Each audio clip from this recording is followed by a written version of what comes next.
شکر للہ العزت والعظمت والہیبت والقدرت والکبریاء وتعالی جد ربنا ما اتخذ صاحبۃ ولا ولدا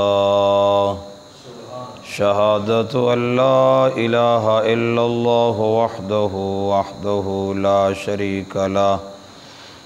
شریک لہ فی ذات وصفات وعبادات ونشهد أن سيدنا وسندنا وإمامنا ونبينا ورسولنا محمد أرسله الله بالحق بشيرا ونذيرا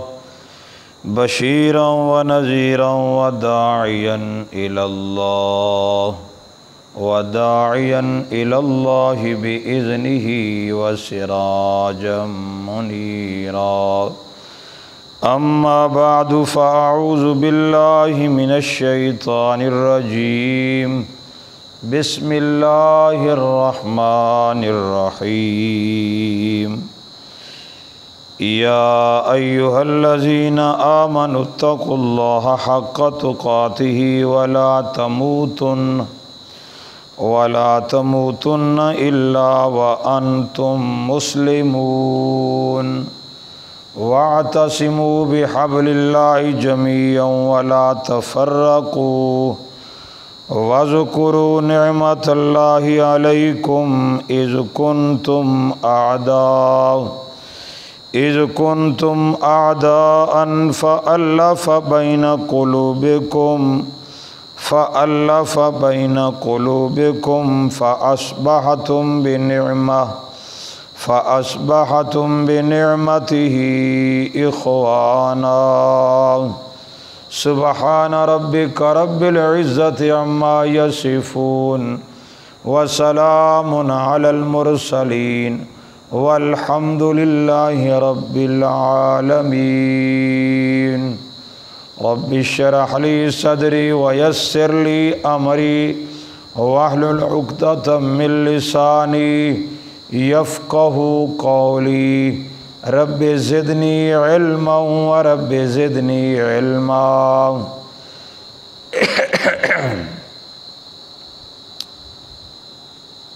قرآن ہی وہ کتاب ہے جو درس انقلاب ہے، قرآن ہی وہ کتاب ہے جو درس انقلاب ہے، دستور ہے حیات کا، آخرت کا نصاب ہے اس کا زندہ معجزہ کہ اب بھی لاجواب ہے۔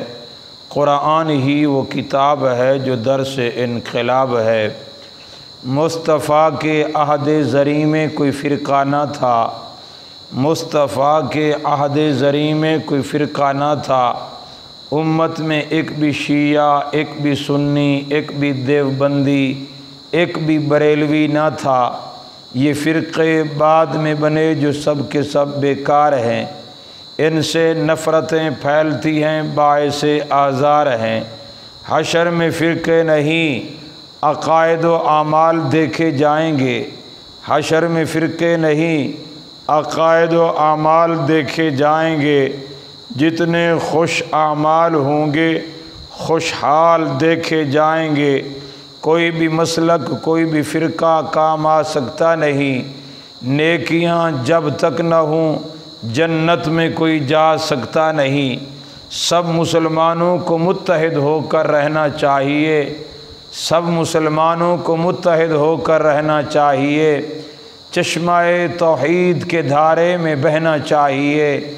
ایک دین نازل ہوا ہے اس نوع انسان کے لیے، ایک دین نازل ہوا ہے اس نوع انسان کے لیے۔ فرقہ بندی لعنت ہے ایک مسلمان کے لیے۔ کوئی بھی فرقہ ہو کسی فرقے کا میں حامی نہیں، کوئی بھی فرقہ ہو کسی فرقے کا میں حامی نہیں۔ معتقد صرف اسلام کا ہوں جس میں کسی قسم کی کوئی خامی نہیں۔ میرے واجب الاحترام سامعین عظام، دوستو، بزرگ اور عزیز ساتھیو، آج آپ سے ملاقات ہوئی اور دل کو بڑی خوشی ہوئی۔ اللہ تبارک و تعالی ہماری یہ ملاقات ہماری یہ حاضری اپنی بارگاہ میں قبول و منظور فرمائے۔ ہمارے محترم بھائی فیاض الدین صاحب، ان سے وقتاً فوقتاً رابطہ ہوتا رہتا ہے۔ اللہ تعالیٰ نے ہمارے اس بھائی کو علم سے، علم کی روشنی سے نوازا ہے۔ اللہ تعالیٰ ان کے علم میں بھی، عمل میں بھی مزید ترقی نصیب فرمائے۔ میرے معزز سامعین، آپ احباب کے سامنے سورہ آل عمران اور سورہ آل عمران کا یہ 11واں رکوع ہے۔ اس کی ابتدائی چند آیات آپ کی خدمت میں تلاوت کی ہیں۔ ان کا مختصر ترجمہ تفسیر آپ کی خدمت میں پیش کروں گا۔ اللہ تعالیٰ سے دعا ہے اللہ مجھے حق سچ بیان کرنے کی توفیق عطا فرمائے۔ سمجھنے سننے کے بعد اللہ مجھے بھی اور آپ کو عمل کی زندگی نصیب فرمائے۔ دیکھو ہم یہاں بیٹھے ہیں اور جتنا دیر آپ بیٹھے رہیں گے یوں سمجھو اللہ کی رحمت کے سائے میں بیٹھے ہیں۔ آپ کا وقت یہ گھر میں بھی گزر جاتا، دنیا کی باقی مصروفیات میں گزر جاتا، لیکن جو آپ نے وقت اللہ کے دین کو دیا ہے، اللہ کے قرآن کو آپ دے رہے ہیں، مسجد میں بیٹھے ہیں، یوں سمجھو آپ اللہ کی رحمت کے سائے میں بیٹھے ہیں۔ یہ عمل آپ کا انشاءاللہ کل قیامت کے دن آپ کے لیے نفع کا باعث بنے گا، آپ کے لیے اجر کا باعث بنے گا۔ دن قیامت کے اندر جب بندہ ان جیسے نیک اعمال کا اجر دیکھے گا نا قیامت کے دن، تو وہ کہے گا ہے کاش میں زیادہ وقت دیتا اللہ کے دین کو۔ یہ تو آج ہمیں اس چیز کا کوئی علم نہیں اور اس کی کوئی اہمیت نہیں، لیکن جب ہم اپنی آنکھوں سے ان نیک اعمال کے اجر کو دیکھیں گے جنت کی صورت میں، اللہ کی رضا کی صورت میں، تو پھر بندہ خواہش کرے گا ہے کاش میں اپنا زیادہ وقت اللہ کے دین کی طرف لگا دیتا۔ تو میرے معزز دوستو، یہ آپ کا وقت جو ہے یہ اللہ کے دین کے لیے جو لگ رہا ہے، یہ یوں سمجھو قیمتی بن رہا ہے۔ یہ آپ کے لیے آخرت کے حوالے سے یہ نجات کا باعث بنے گا۔ اس لیے پریشان ہونے کی ضرورت نہیں ہوتی۔ بہت ساری باتیں آپ نے سنی ہوئی ہوتی ہیں، پڑھی ہوئی ہوتی ہیں، علماء کرام سے بار بار سن چکے ہوتے ہیں، تو یہ نہ کبھی تصور کیا کریں کہ یہ بات تو ہم نے سنی ہوئی ہے، یہ بات تو ہم نے پڑھی ہوئی ہے، یہ بات تو ہمیں فلاں عالم نے بھی سنائی ہے، اب دوبارہ سے بارہ سننے کی کوئی ضرورت نہیں۔ ایسی کوئی بات نہیں۔ یہ قرآن وہ کتاب ہے، یہ قرآن وہ اللہ کی ہدایت ہے۔ جتنا بھی آپ زیادہ اس کو سنیں گے، جس سے بھی سنیں گے، یقیناً لذت اور چاشنی مزید بڑھے گی۔ اس کے سننے سے دل اکتاتا نہیں ہے۔ حدیث میں آتا ہے، میرے پیارے پیغمبر جناب محمد صلی اللہ علیہ وسلم نے فرمایا کہ یہ کتاب وہ کتاب ہے لا تشبع بہ العلماء، کہ علماء اس سے سیر بھی نہیں ہوتے جتنا بھی اس کو، بلکہ آگے فرمایا لا یخلق عن کثرت الرد، اگر بار بار اس کو پڑھا جائے، بار بار تدبر کیا جائے، بار بار تفکر کیا جائے، بار بار اس کی طرف توجہ کی جائے، تو یاد رکھو بار بار پڑھنے سے دل میں اکتاہٹ پیدا نہیں ہوتی، بلکہ دل میں مزید چاشنی بڑھتی چلی جاتی ہے۔ یہ قرآن پاک کا خاص اعجاز ہے۔ آپ دنیا کی اور کتاب پڑھیں، ایک دفعہ آپ نے پڑھی ہوئی ہے نا، دوبارہ آپ کا دل نہیں کرے گا پڑھنے کے لیے، چاہے جتنے بڑے عالم کی کتاب لکھی ہوئی ہو، کوئی مصفدہ ہے، کوئی رسالہ ہے، آپ ہاں اس کو ضرورت کے طور پر کبھی اٹھا لیں گے کہ میں نے کوئی حوالہ تلاش کرنا ہے، لیکن باقاعدگی کے ساتھ بار بار آپ اس کتاب کا مطالعہ نہیں کریں گے۔ یہ واحد قرآن پاک اللہ کی یہ کتاب ہے، آپ بار بار پڑھیں، جب بھی پڑھیں، جس وقت بھی پڑھیں، اللہ کی اس کتاب کا یہ اعجاز ہے کہ یہ دل کرتا ہے کہ مزید پڑھتے چلے جائیں، بار بار پڑھتے چلے جائیں۔ یہ قرآن کا اعجاز ہے، یہ اللہ تعالیٰ نے اس کو ایسا نازل فرمایا ہے، یہ ہمارے لیے بہترین انمول خزانہ ہے۔ ہم جب بھی جس عالم سے بھی بات سنیں، چاہے وہ ہم 1000 مرتبہ پہلے سن چکے ہوں، پھر بھی ہم اسی طرح سنیں جس طریقے سے ہم نے پہلے دن سنی تھی وہ بات، ہم اسی نیت کے ساتھ سنیں، اسی جذبے کے ساتھ سنیں۔ جب ہم اسی جذبے کے ساتھ سنیں گے تو انشاءاللہ ہمیں فائدہ ملے گا اللہ کی کتاب سے۔ تو بہرحال بعض باتیں آتی ہیں وہ علم کا باعث بن جاتی ہیں کہ ایک چیز کا علم نہیں ہوتا، کوئی نئی بات آ گئی ہے وہ علم کے اضافے کا باعث بن جاتی ہے، اور بہت ساری باتیں ایسی ہوتی ہیں جو تذکیر کا باعث بنتی ہیں، یاد دہانی کا باعث بنتی ہیں۔ میرا درس جو ہے عمومی طور پر یہی ہوتا ہے کہ وہ تذکیر کے حوالے سے ہوتا ہے، اور قرآن کے نزول کا مقصد ہی تذکیر ہے۔ اللہ نے قرآن کو نازل اسی مقصد کے لیے کیا ہے۔ اللہ نے بار بار فرمایا وَلَقَدْ يَسَّرْنَا الْقُرْآنَ لِلذِّكْرِ، ہم نے اس قرآن کو نصیحت کے لیے آسان کر دیا ہے۔ تو یہ تذکیر، یہ نصیحت، یہ یاد دہانی، یہ اللہ تعالیٰ نے اسی مقصد کے لیے کتاب اللہ کو نازل فرمایا ہے۔ ہم قرآن کو اسی نیت سے پڑھیں، اسی نیت سے سنیں۔ باقی مسائل عقائد کے حوالے سے یا علمی مسائل جو ہیں ضرور ہمیں ان کی طرف توجہ دینی چاہیے، اور ان کو بھی ہم اس نیت سے ان کو اپنے اندر پانے کی کوشش کریں کہ وہاں بھی ہمارا مقصد حق بات کی تلاش ہو، سچی بات کی تلاش ہو، تاکہ ہم سچے عقیدے اور سچے راستے کی طرف چلیں، تاکہ کل قیامت کے دن اللہ کی بارگاہ میں سرخرو ہو جائیں۔ یہی مقصد ہونا چاہیے۔ بہرحال یہ آیات میں نے آپ کی خدمت میں پیش کی ہیں، آپ اس کا ترجمہ سنیں۔ اللہ نے ایمان والوں کو مخاطب کیا ہے۔ کن کو؟ ایمان والوں کو، جو اللہ کو مان چکے، اللہ کے رسولوں کو مان چکے، اللہ کی بھیجی ہوئی کتابوں کو مان چکے، آخرت کے دن کو مان چکے ہیں، ملائکہ کو مان چکے ہیں۔ اللہ نے ان کو مخاطب کر کے کیا فرمایا؟ یا ایھا الذین آمنوا، یا ایھا الذین آمنوا، اے ایمان والو، اے ایمان والو۔ خطاب کرنے والا کون ہے؟ اکیلا اللہ۔ کتنا بڑا عظیم خطاب ہے۔ اللہ بلا ایمان والوں کو تو ایمان والوں کا مقام بڑھ گیا، رتبہ بڑھ گیا۔ آپ کو اگر کوئی صدر بلائے، وزیر اعظم بلائے، کوئی ایم این اے بلائے، کوئی ایم پی اے بلائے، آپ خوش ہو جاتے ہیں، یار بڑے آدمی نے مجھے بلایا ہے، اس نے میرا نام لیا ہے، اس نے مجھے بلایا ہے، تو آپ خوش ہو جاتے ہیں، یار علاقے کا ایم این اے، ایم پی اے، صدر، گورنر نے مجھے بلایا۔ اور جس کو اللہ بلائے، جس کو اللہ بلائے، جو خالق کائنات ہے، جو مالک کائنات ہے، جو کل جہان کا خالق ہے، جو ذات جس نے ہمیں پیدا کیا، جس نے بولنے کے لیے زبان دی، دیکھنے کے لیے آنکھیں دی، سننے کے لیے کان دیے، پکڑنے کے لیے ہاتھ دیے، چلنے کے لیے پاؤں دیے، غور و فکر کرنے کے لیے عقل و شعور والی عظیم دولت دے دی۔ ہمیں اللہ نے جیتا جاگتا، سوچے سمجھنے والا انسان بنایا، بہترین بنایا، خوبصورت بنایا۔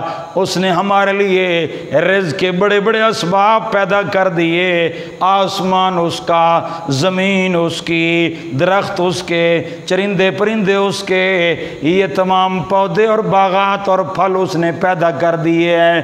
وہ کل کائنات کا بادشاہ خالق کو ہمیں بلائے، ہم خوش کیوں نہ ہوں، ہم توجہ کیوں نہ کریں؟ دنیا کا کوئی سردار بلائے، ہم بڑی توجہ کرتے ہیں، یار بڑا آدمی بلا رہا ہے، چلو توجہ کر لینی چاہیے۔ چھوٹا بلائے ہم توجہ نہیں کرتے، کوئی بڑا بلائے تو بھاگ پڑتے ہیں، بڑا بلائے تو ہم توجہ کر لیتے ہیں، لیکن اللہ ہمیں بلاتا ہے ہم کیوں نہیں سنتے؟ اللہ ہمیں بلا رہے ہیں، مخاطب کر رہے ہیں اللہ تعالیٰ، ہمیں بھی اللہ تعالیٰ کی آواز کو سننا چاہیے، ہمیں اللہ کی بات کی طرف دوڑنا چاہیے، ہمیں اللہ کے خطاب کو سننا چاہیے۔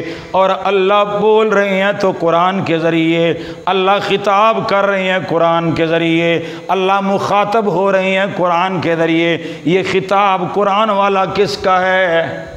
کس کا بتاؤ؟ اللہ کا خطاب ہے۔ ہمیں تو چاہیے تھا ہم قرآن کی آواز پر لپک پڑتے، دوڑ پڑتے، دنیا کے کاروبار کو چھوڑ دیتے۔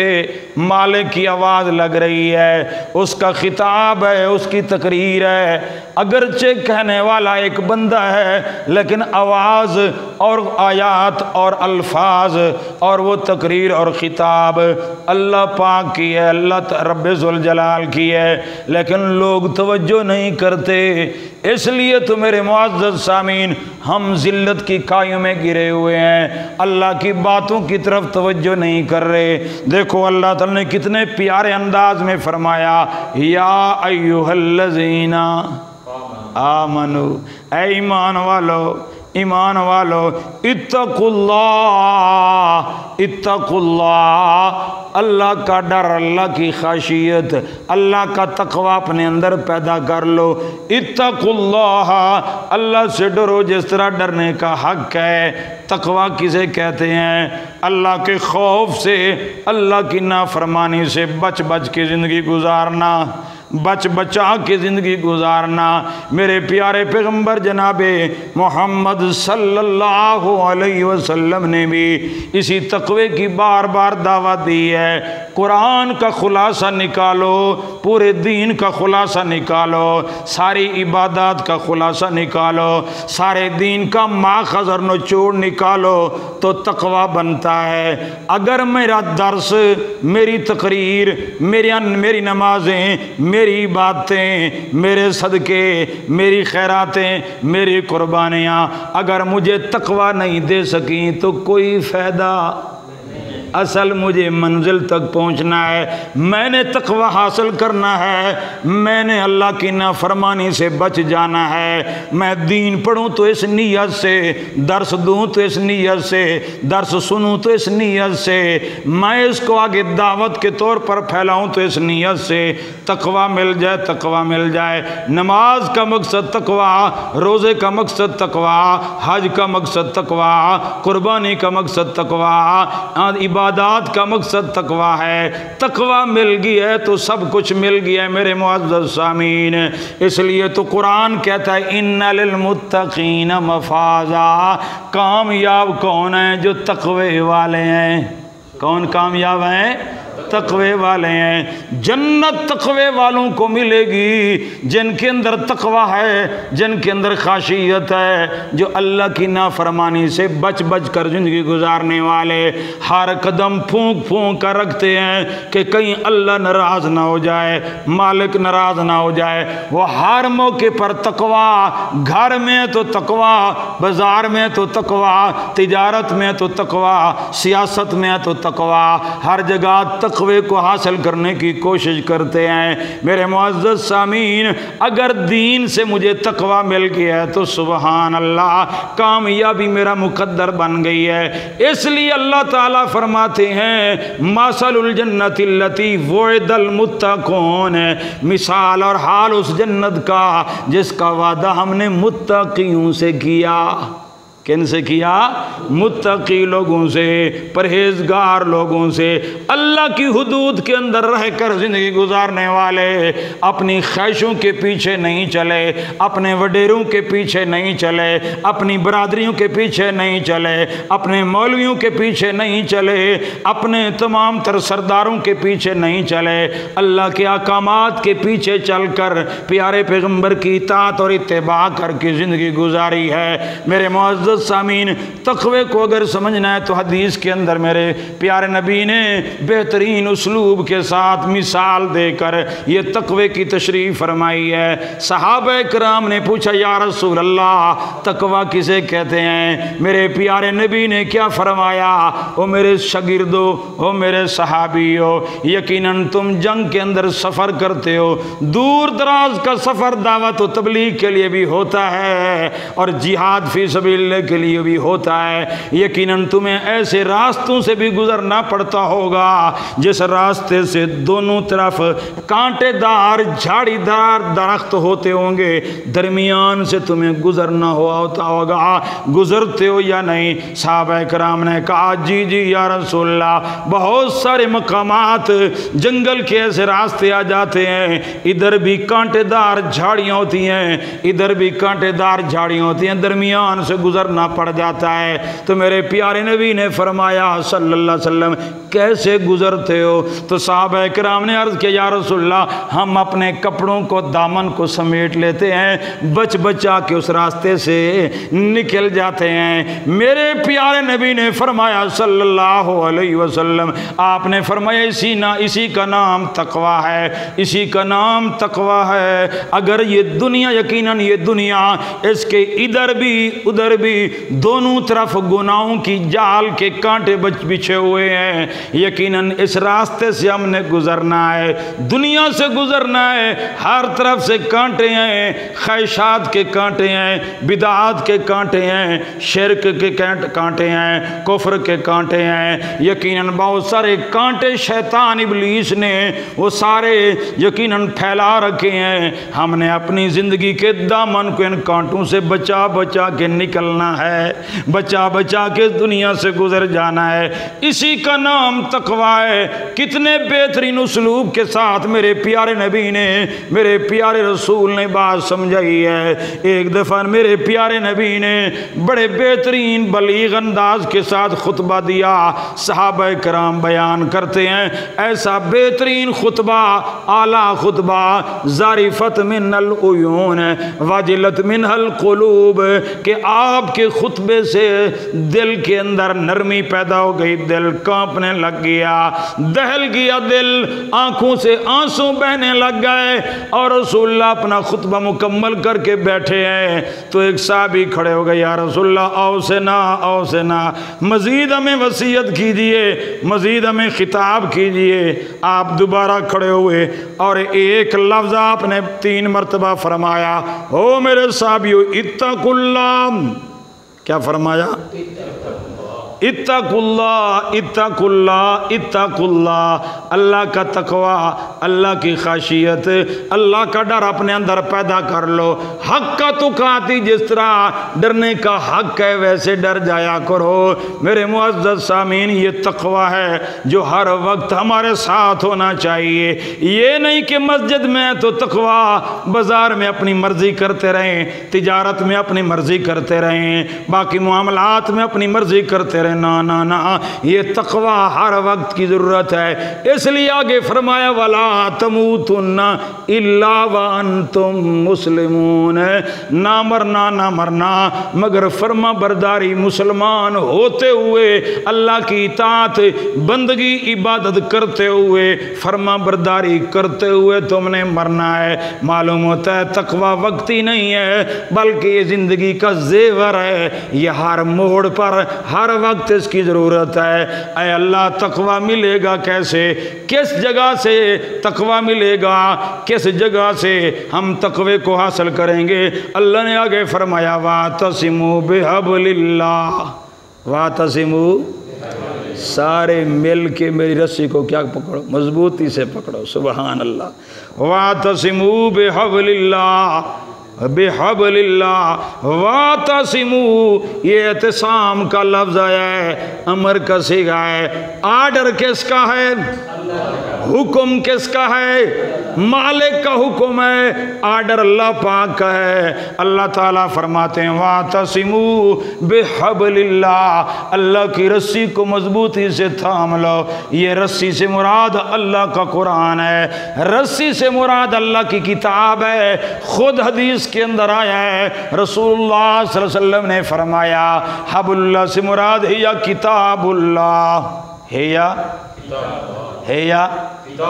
یا کتاب اللہ، یہ اللہ کی کتاب ہے، ممدود من السماء الى الارض، جو آسمان سے زمین تک تنی ہوئی ہے۔ فتمسکوا، اس کو مضبوطی سے تھام لو، کبھی گمراہ نہیں ہوو گے۔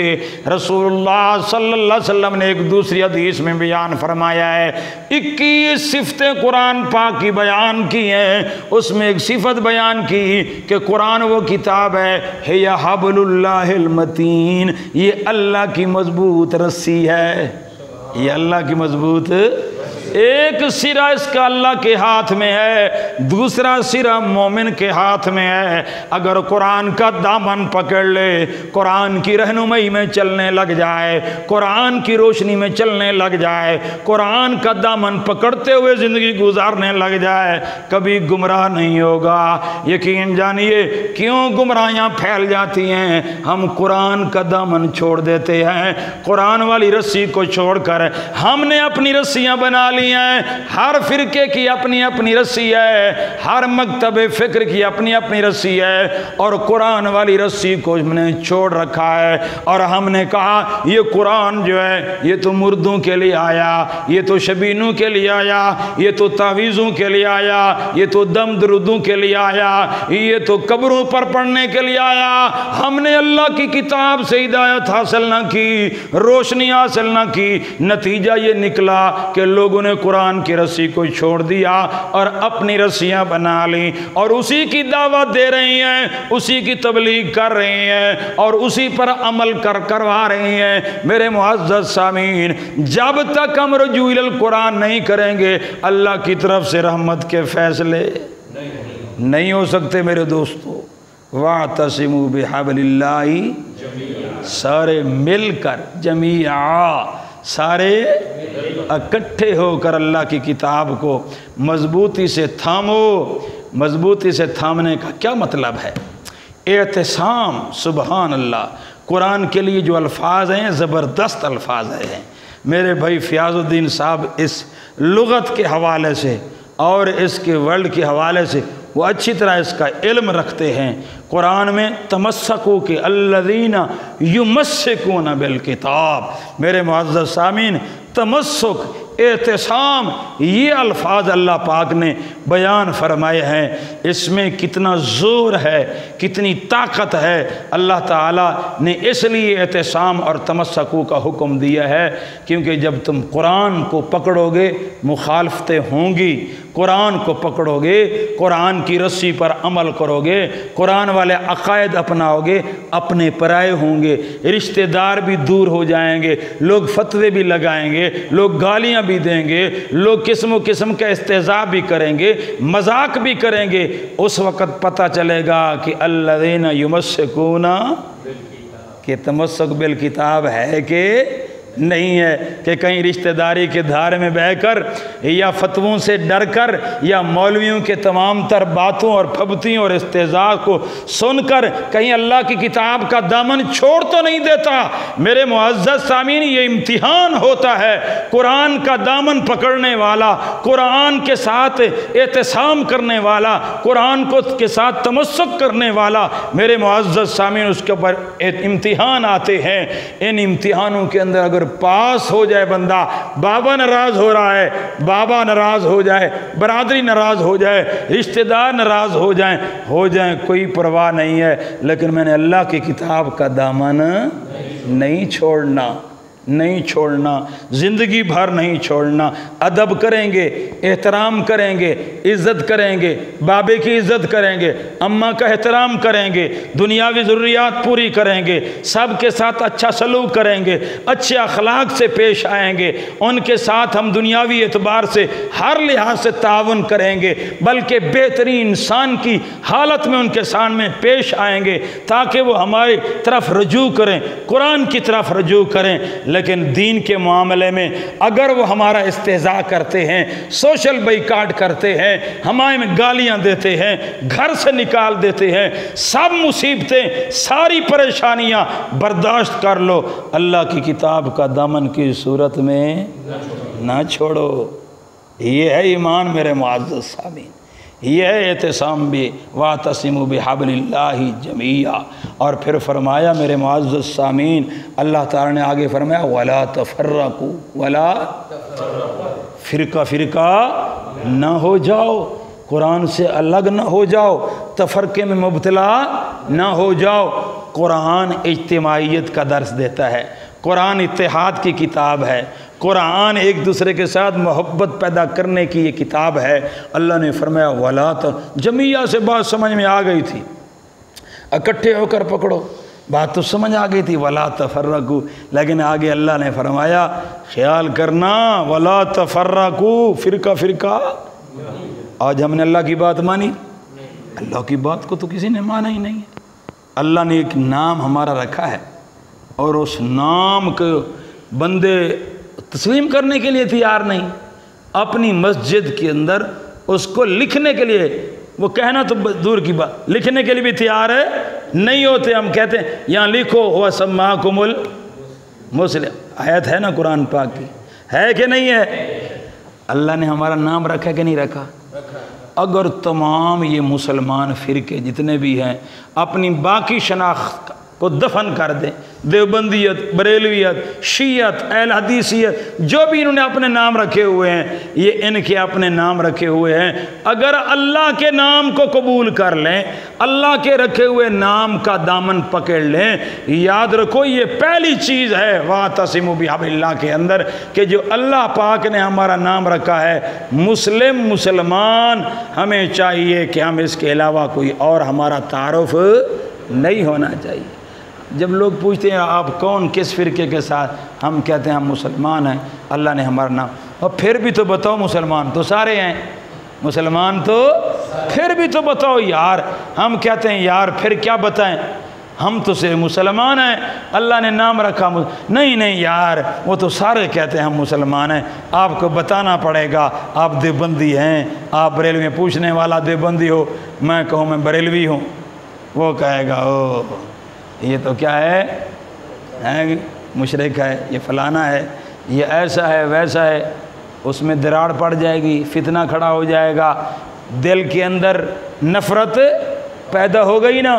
اگر میں کہوں میں صرف مسلمان ہوں، بس میں اول مسلمان آخر مسلمان، میرا کوئی فرقہ نہیں ہے، آپ کی مرضی ہے، جو بھی کہتے رہو تعارف کرواتے رہو، میں تو اپنا تعارف اولاً بھی یہی کروں گا، آخر تک یہی کروں گا کہ میرا نام کیا ہے، مسلم ہے، مسلمان ہے، اللہ نے میرا نام رکھا ہے، ایک میرا ذاتی نام ہے، شخصی نام ہے جو میرے والدین نے میرا نام رکھا ہے، اور ایک میرا دینی نام ہے، مذہبی نام ہے، وہ اللہ نے میرا نام رکھا ہے، میں اس کو چھوڑ کر اور میں نام نہیں رکھ سکتا، وہ اللہ کا رکھا ہوا نام ہے، ہوا سماکم سبحان، کتنا پیارا نام ہے، لیکن ہم دیوبندی کہلا کر خوش ہوتے، فخر محسوس کرتے ہیں اللہ کے رکھے ہوئے نام جس کو رسول اللہ نے بھی اپنایا، اور اللہ تعالیٰ نے رسول اللہ سے اعلان کروایا قرآن پاک میں، کیا کروایا؟ قُلْ إِنَّ صَلَاتِي، توجہ ہے، یہ تو بھائی فیاض الدین صاحب کی محبت ہے، یہ آپ کے علاقے میں آیا ہوں، یہ پہاڑ وغیرہ اترخم بارڈر پہ کان بند ہو گئے ہمارے، ہاں پتہ نہیں ہم کیا کہہ رہے ہیں، گلا بھی جواب دے رہا ہے، تو اس لیے یہ درس قرآن جو ہے وہ آپ کی محبت کی وجہ سے ہو رہا ہے، اللہ تعالیٰ قبول و منظور فرمائے۔ قُلْ إِنَّ صَلَاتِي، قُلْ إِنَّ، کہہ دو إِنَّ صَلَاتِي، بے شک میری نماز، کون فرما رہے ہیں؟ رسول اللہ صلی اللہ علیہ وسلم، قُلْ إِنَّ صَلَاتِي، کہہ دو میری نماز، وَنُسُكِي میری قربانی، وَمَحْيَايَ میری زندگی، وَمَمَاتِي میری موت، ہے موت کہ نہیں ہے؟ حیات یا موت ہے، حیات کے بعد موت ہے۔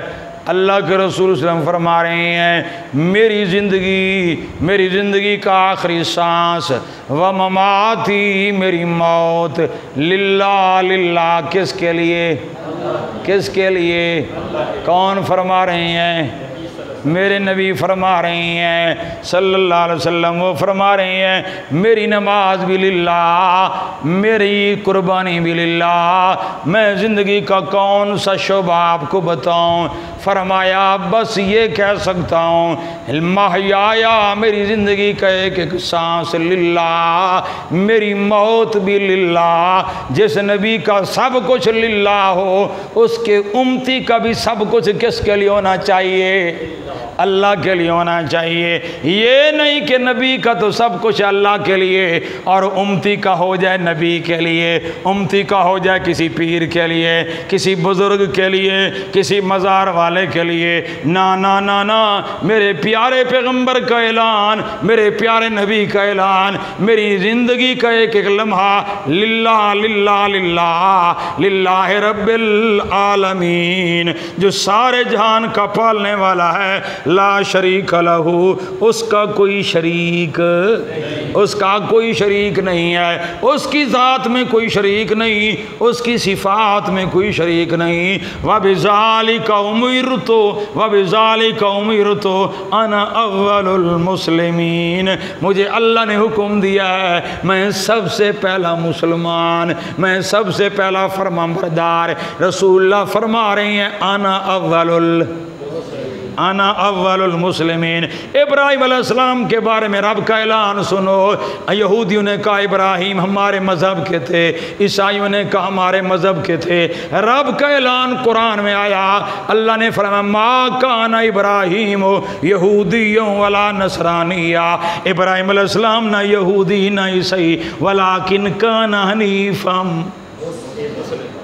بولو ولیکن کان حنیفا مسلما، فرمایا نا ابراہیم، اللہ کا اعلان، ابراہیم یہودی نہیں، ابراہیم عیسائی نہیں، کوئی دیوبندی بریلوی شیعہ سنی نہیں، ولیکن کان حنیفا مسلمہ۔ ہمیں بھی حکم ہے وَلَا تَمُوتُنَّ إِلَّا وَأَنْتُمْ مُسْلِمُونَ وَمَنْ أَحْسَنُ قَوْلًا مِمَّنْ دَعَا إِلَى اللَّهِ وَعَمِلَ صَالِحًا وَقَالَ إِنَّنِي مِنَ مسلمین۔ سبحان اللہ سبحان اللہ۔ میرے ابراہیم پیغمبر نے اپنی ذریت کے لیے دعا کی، اے اللہ میری ذریت کو امتا مسلمتا لک، ایک ایسی جماعت بنا امتا مسلمتا لک جو تیری فرما برداری کرنے والی ہو، امت مسلمہ ہو۔ ہمارے دین کا نام ہے دین اسلام، اور اسلام کے ماننے والے کا نام کیا ہے؟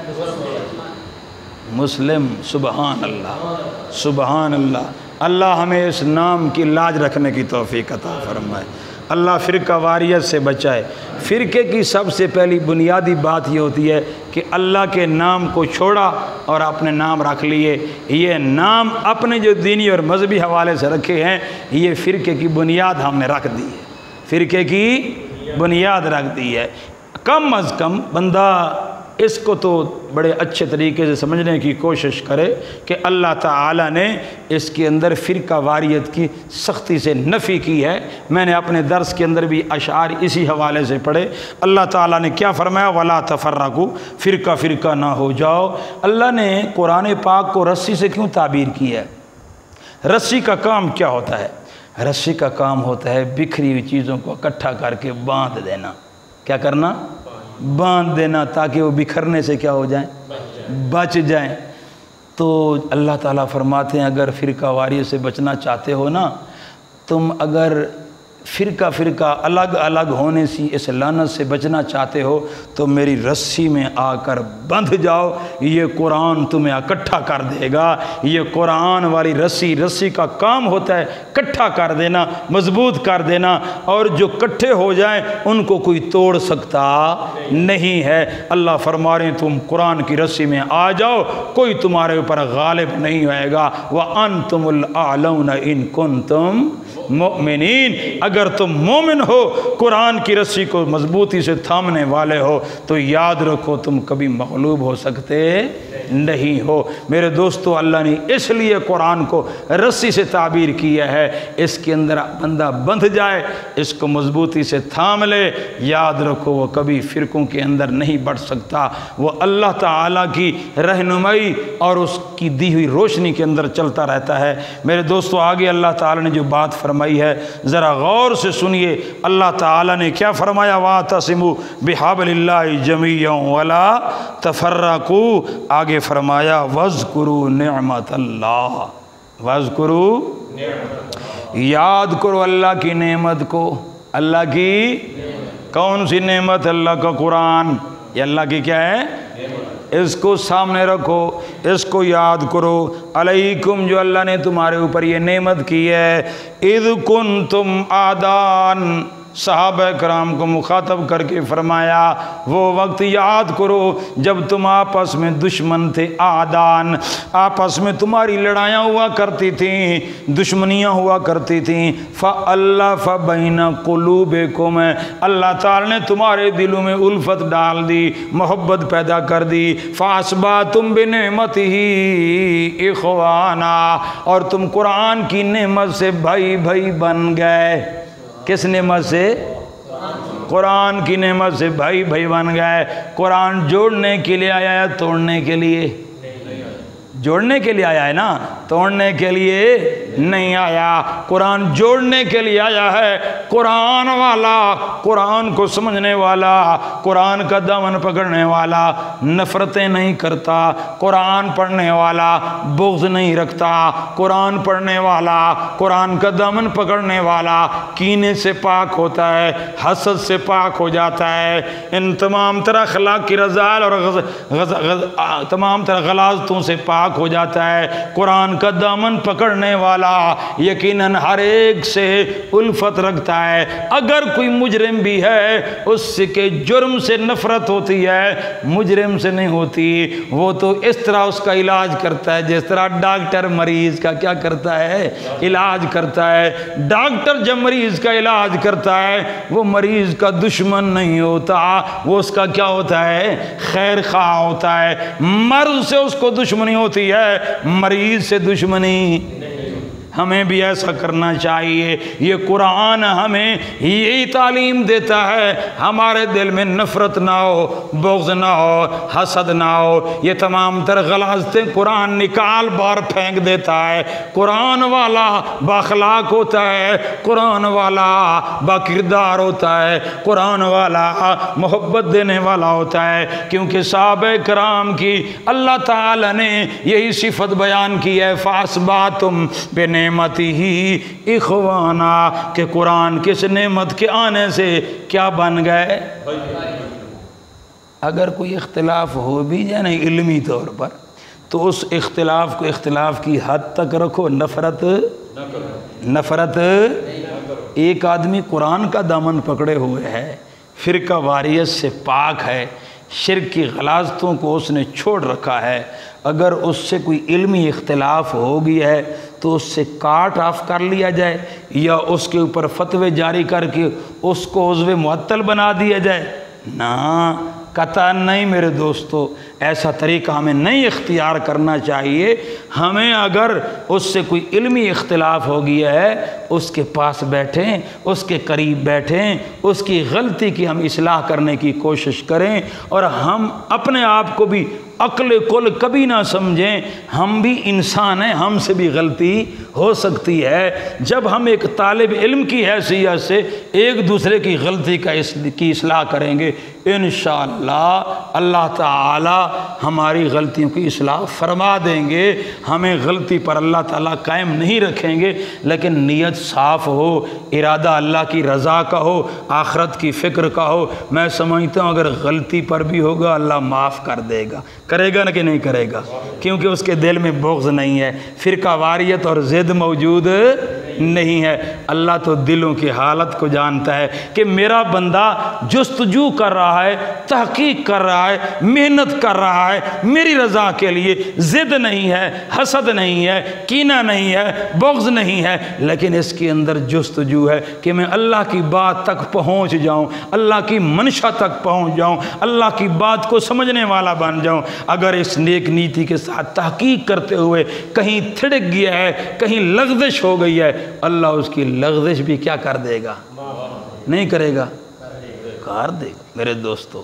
اس لیے یہ ہمارا رویہ ہونا چاہیے، ہم آپس میں کیا بن جائیں؟ فَأَصْبَحْتُمْ بِنِعْمَتِهِ إِخْوَانًا، بھائی بھائی بن جائیں۔ قرآن ہمیں بھائی بھائی بنانے کے لیے آیا، یہ وہ نعمت ہے جو بھائی بھائی بنانے کے لیے آئی ہے۔ فَأَصْبَحْتُمْ بِنِعْمَتِهِ إِخْوَانًا وَكُنْتُمْ عَلَى شَفَا حُفْرَةٍ مِّنَ النَّارِ، اور تم جہنم کے گڑھے کے کنارے پر کھڑے تھے۔ فَأَنْقَذَكُمْ مِنْهَا، اللہ نے اس قرآن کے ذریعے تمہیں وہاں سے اٹھایا، نکالا، بچایا اور جنت کے کنارے کھڑا کر دیا۔ کذالک اللہ لکم آیاتہ کذالک یبین اللہ لکم آیاتہ، اس طرح اللہ اپنی آیات، اپنے احکامات کھول کھول کر واضح انداز میں بیان فرماتے ہیں، لعلکم تہتدون، تاکہ تم رہنمائی حاصل کرو۔ میرے دوستو، میرے بزرگوں، لمبی چوڑے باتیں کرنے کی ضرورت ہے نہیں، ہم بھی تھکے ہوئے ہیں۔ تو جو باتیں بیان کی گئی ہیں، اللہ ہم سب کو ان پر عمل کی زندگی نصیب فرمائے۔ اللہ تعالی ہمیں قرآن کا، سنت کا سچا طالب علم بنا دے، ہماری تگ و دو تقوی حاصل کرنے کی ہو، اور منشا ہمارا یہ ہو کہ ہم اللہ کی عدالت کے اندر آخرت میں ہم کامیاب ہو جائیں۔ ہمارا مناظرہ، مجادلہ، مباحثہ، نیچا دکھانا، فاتح مفتوح ہونا، یہ ہمارا قطعاً کوئی نیت اور کوئی آرزو نہیں ہونی چاہیے۔ نیت آرزو یہی ہونی چاہیے کہ ہمارا مالک ہم سے کیا ہو جائے؟ راضی ہو جائے۔ سبحان اللہ، بیڑے پار ہیں، کامیابی ہمارا مقدر بن جائے گی۔ اللہ تعالیٰ سے دعا ہے اللہ عمل کی زندگی نصیب فرمائے۔ عقائد کی اصلاح اعمال سے پہلے بہت ضروری اور لازمی ہے۔